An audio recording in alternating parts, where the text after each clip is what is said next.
Level 1. The safe choice. You open your banking app at 11 p.m. Your checking account has $4,200 in it. You've been working for 8 months straight. No vacations, no big purchases, just saving. And your money is doing absolutely nothing.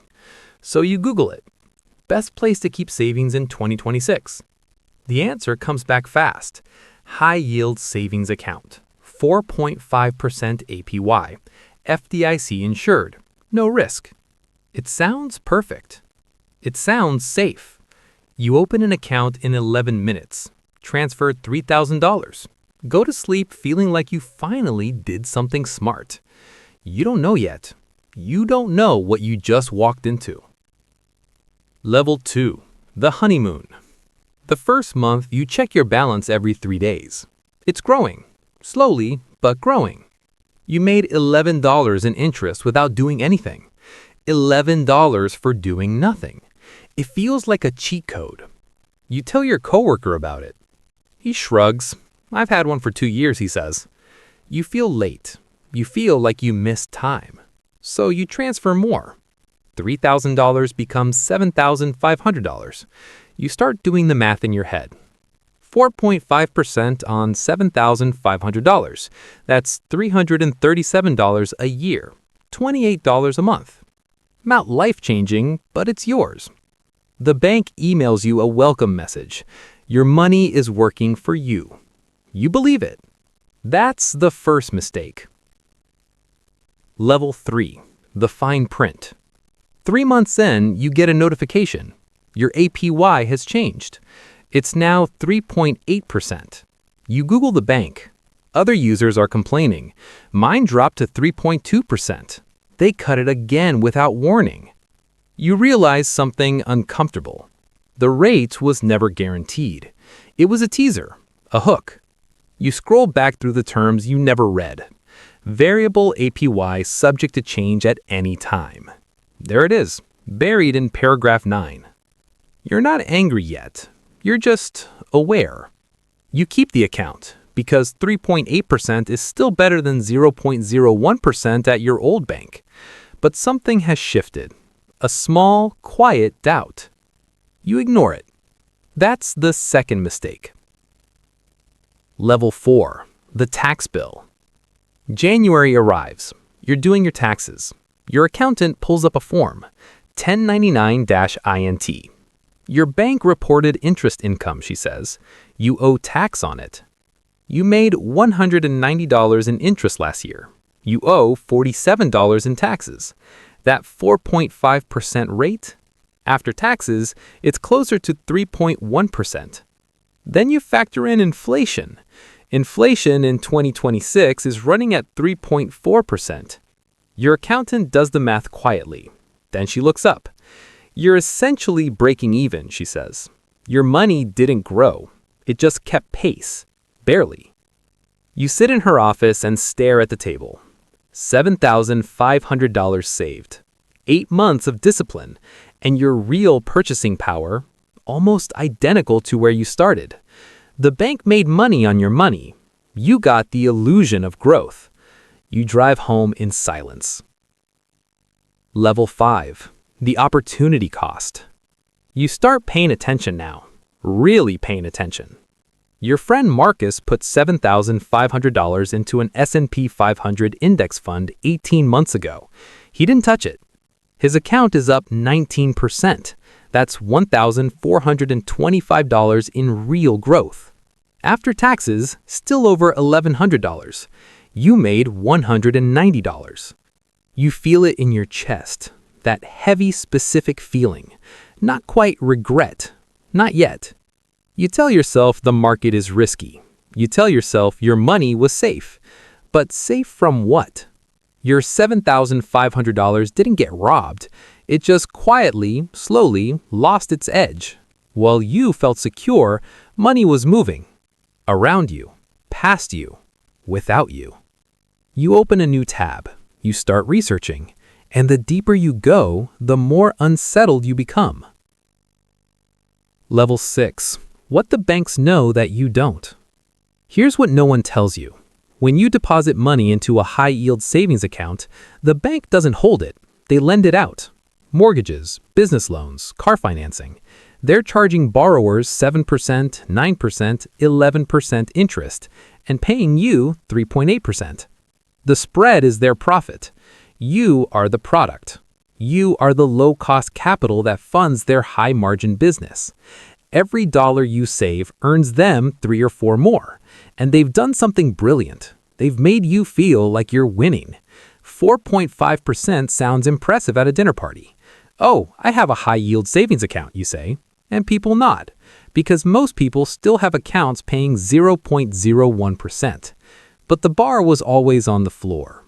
Beating zero isn't winning, it's just losing more slowly.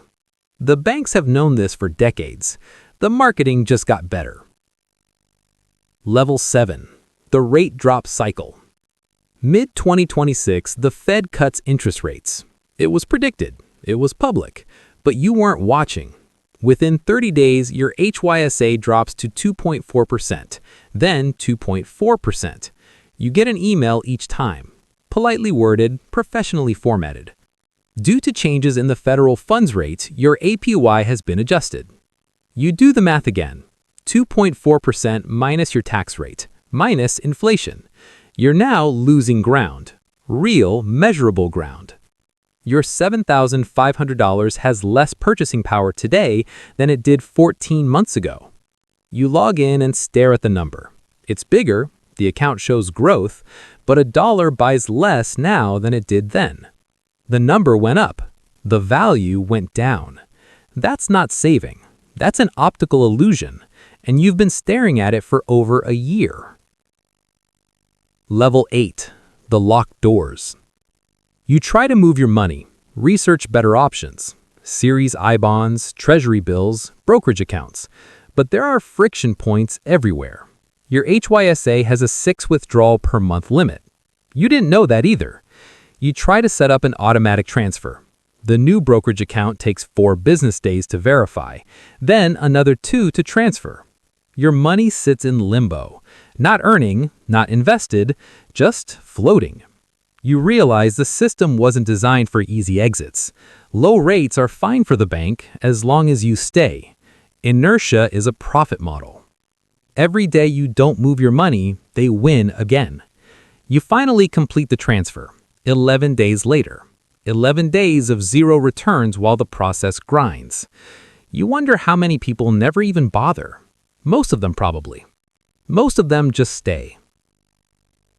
Level 9. The people who knew. You find a forum, posted 14 months ago. HYSAs in 2025 are a trap for people who feel responsible but don't want to learn. Harsh, but you keep reading. The rate drops were predictable. Fed policy was telegraphed. Anyone paying attention moved to T-bills in Q3. T-bills. You didn't even know what those were 14 months ago. Now you do. 4-week treasury bills were paying over 5%. Government-backed, low friction, better return. And almost nobody talked about them. Because there's no marketing budget for T-bills, no glossy app, no referral bonuses, no influencer saying, "Open an account with my link." Just a better product, quietly available, sitting there, while the ads ran during every YouTube video you watched. You sit back in your chair. The ads didn't find you accidentally. They targeted you. Young, saving, financially aware but not yet sophisticated. The perfect customer. Level 10. The real cost. Let's put real numbers on this. You saved $7,500 over 14 months. Your HYSA earned $267 in interest. You paid $66 in taxes on that interest. Net gain, $201. Inflation over that same period eroded approximately $289 in purchasing power.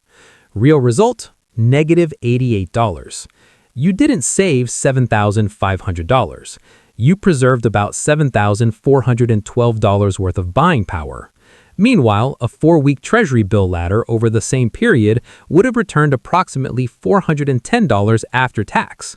A simple 3-fund index portfolio, even with market volatility, averaged over 14%. That's roughly $1,050 net on the same $7,500. You chose safety. You chose comfort. You chose the product with the best advertising. And it cost you over $1,000 in real opportunity. Not because you were stupid, because the system was designed to feel safe while quietly underperforming. That's the real cost. Final level. The cycle continues. Here's the part that should keep you up at night. Right now, while you're watching this video, someone is opening a high-yield savings account. They Googled Best Savings Account 2026. The HYSA showed up first because the banks paid for that placement. They're transferring their first $2,000. Feeling responsible. Feeling smart. The same way you did. And in 14 months, they'll be exactly where you were. Slightly behind inflation.